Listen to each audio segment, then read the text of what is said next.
Good morning and welcome back to the channel. Now normally when I come to a location, the first thing I do is I record my intro. I didn't do that here, and I didn't do that here for a reason, and that was because I wasn't 100% certain I was going to get my quarry. But I am really pleased to inform you that I've just had my first sighting this year of a peregrine falcon. Now I'm at a mill where peregrine falcons have actually been nesting here for over 40 years, and they have had a real stronghold here.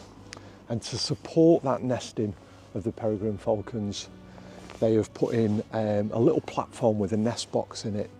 So that was always going to be the starting point, the place that I was going to come and look at when I arrived here. However, very quickly after me looking at that nest box, I realised that it was actually kestrels that had taken roost in it, and there's a pair of kestrels that I've filmed and videoed and photographed in the nest box. In fact, I've just seen them bring a kill in, which I suspect was probably a vole. So they've just brought a vole in, and I thought, oh. And I thought, it's going to be another year. The kestrels took over the nest site last year, and the peregrines didn't nest. However, I've just seen a peregrine falcon go over, and I took a couple of photographs, snapshots, nothing more than, but it was 100% a peregrine falcon. So whilst the kestrels may have this nest box, and I can see one of the kestrels staring at me right now, the peregrines are about. So I'm just going to sit tight, see if I can see them. So come along for the journey and see what I see. So I think for the first time this year, I'm actually able to photograph outside without a coat on. It is an absolutely glorious day. And the light this morning was really, really perfect. It was that golden light that we as photographers dream of. However, we're now 9:45, and as you can probably tell, this light now is getting quite harsh. It's not an absolute catastrophe though, because obviously peregrine falcon, fastest bird on the planet, fastest animal on the planet, can reach speeds in excess of 180 miles per hour. And so fast shutter speeds is something that you definitely want when you're photographing peregrine falcons, and the beautiful light today is definitely going to give me that. The only downside to that is that they're often quite harsh lighting conditions. The second thing that's going to be a little bit of a challenge here is that majority of the time I'm going to be photographing it looking up, which won't be a problem at all. It's a busy mill and we're on the flight path of the airplanes. So it's going to be a noisy one, I'm afraid. Yeah, so it's okay photographing up to the peregrine falcon as it's flying in front of the mill, because you've got this beautiful red old brickwork of the mill, which will be really contrasty compared to the peregrine falcon, so that'll be quite nice. What we don't necessarily want is shots of it against the blue sky, but beggars can't be choosers, and I'll take whatever I can get. The other thing that's really important is prey species. So peregrine falcon feed almost exclusively on birds, and one of their favoured prey is feral pigeons, and this place is absolutely laden with them. So you can see why they would choose this as a really, really good venue for setting up a nest site. They've not got to travel far at all. Literally, dinner is on their doorstep. So one of the kestrels has just actually flown from the nest box, and he's taken roost. Oh, he's on his way back again. He's taken roost on the chimney stack. He's just flown back round, so I'm going to see if I can get a couple of shots of him as he's moving round.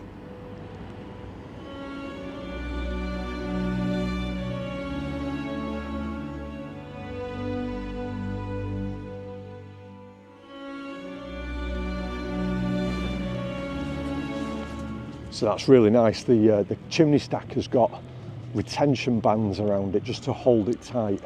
And they've got little anchor points which are used to tighten them up, and the kestrel's perching on one of those, which is quite a nice perch with that beautiful red texture that I was talking behind it. The only kind of difference really with the kestrels over the peregrine falcon is the coloration is quite similar to the red brickwork, whereas the peregrine falcons would have, contrast against it. So we're possibly going to lose that kind of beautiful coloration that I was looking for.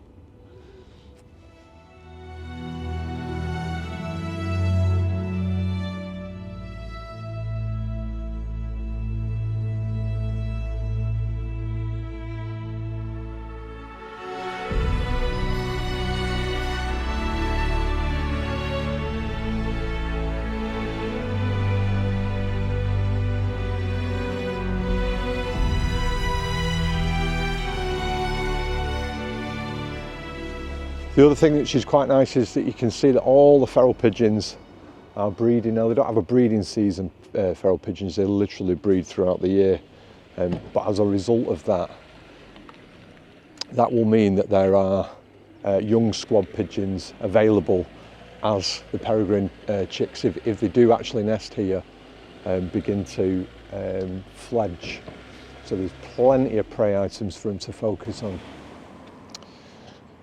So if you look at where I'm standing right now, if I just point my finger up to kind of this bit here that's in shadow, that's where the nest site is. That's where they put that little platform in. It was put in 2019, I believe, for the peregrines, and the peregrines have nested successfully on there several times, but it looks very much like the kestrels have taken hold of it this year.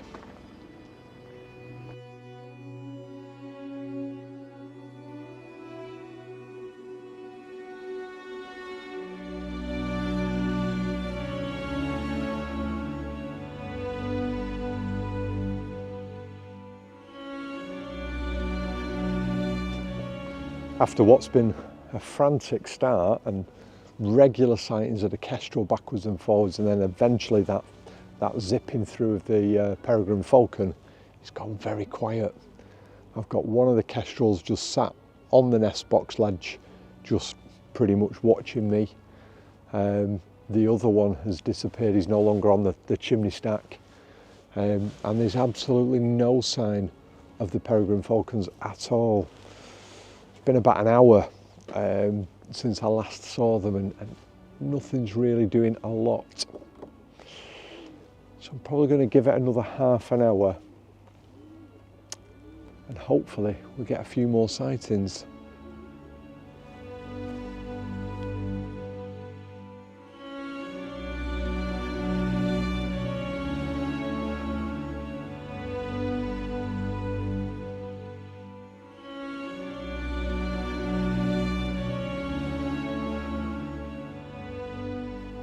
Well, all the pigeons just took flight, all of them, all across the mill, and I thought, oh, there's got to be a peregrine coming through. Looked up, saw a bird, tracked it with my camera. It was a male sparrowhawk.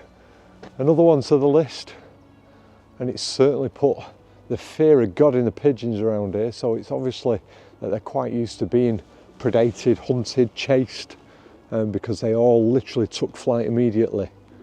But it wasn't the target species I was looking for. So it all got very, very exciting then. There was 2 falcons zipping about, and you can hear the pigeons are constantly taking flight, and you possibly can hear just in the background the chirping from one of the kestrels that's just gone onto the nest box.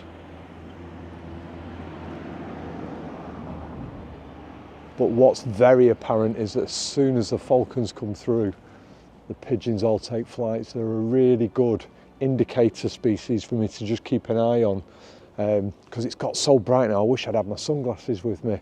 It's hard work staring up into the sky when the sun's as bright as it is. So I'm almost using the pigeons as a bit of an indicator.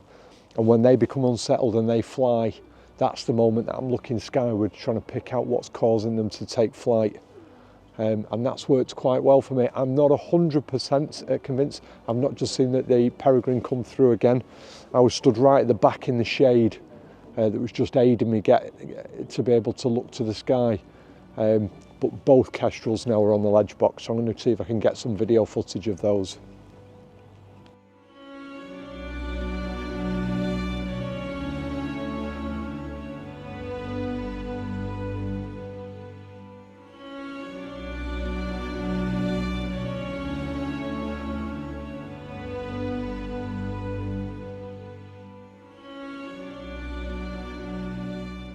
I mean, considering we're not stood in a reserve, you know, in beautiful surroundings, this really is exciting stuff.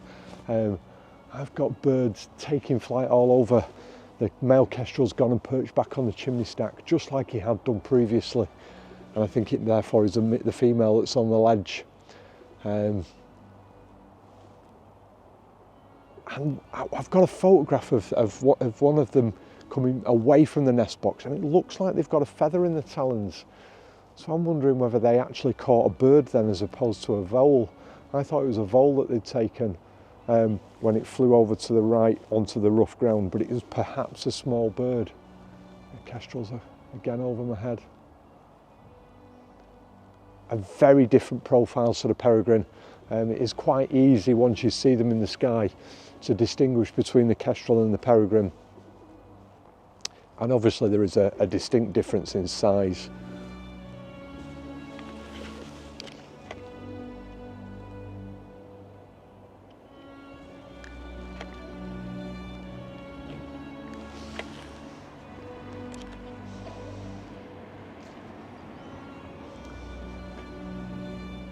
Oh, kestrel's directly over my head, flying that direction.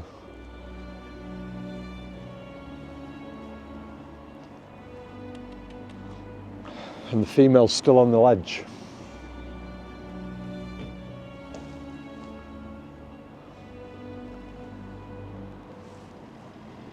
We've not done bad though. We've had, you know, 3 different species of raptor today. We've had kestrels, peregrine, and of course the sparrowhawks. That's 3 different raptors in an urban location, which is absolutely fantastic stuff. And what's really, really pleasing is now I've got this location, and it's literally 20 minutes from my front door. I can come back here and check on these throughout the year, particularly how these kestrels are going to be fledging. Here she goes. And hopefully they lay some eggs, they roost on them, and we get some chicks. So I'm going to probably bring the video to a close there. A short video this week, but perhaps the prelude to something that's going to be quite remarkable as we move through this year. We've definitely got nesting kestrels. There are definitely peregrines in the area. I've seen those flying through. Record shots only on this occasion, but we've still managed to see them. And of course we had that wonderful moment with a sparrowhawk. It's a busy mill. You can see the cars are constantly moving through, but it doesn't deter these absolutely fantastic predators. If you've enjoyed this video, give it a like, maybe a subscribe. I'd really appreciate it. It does wonders for the channel.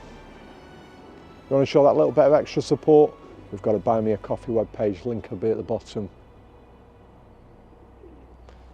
And from this stunning mill, and from these wonderful raptors, until next time, ta-ra.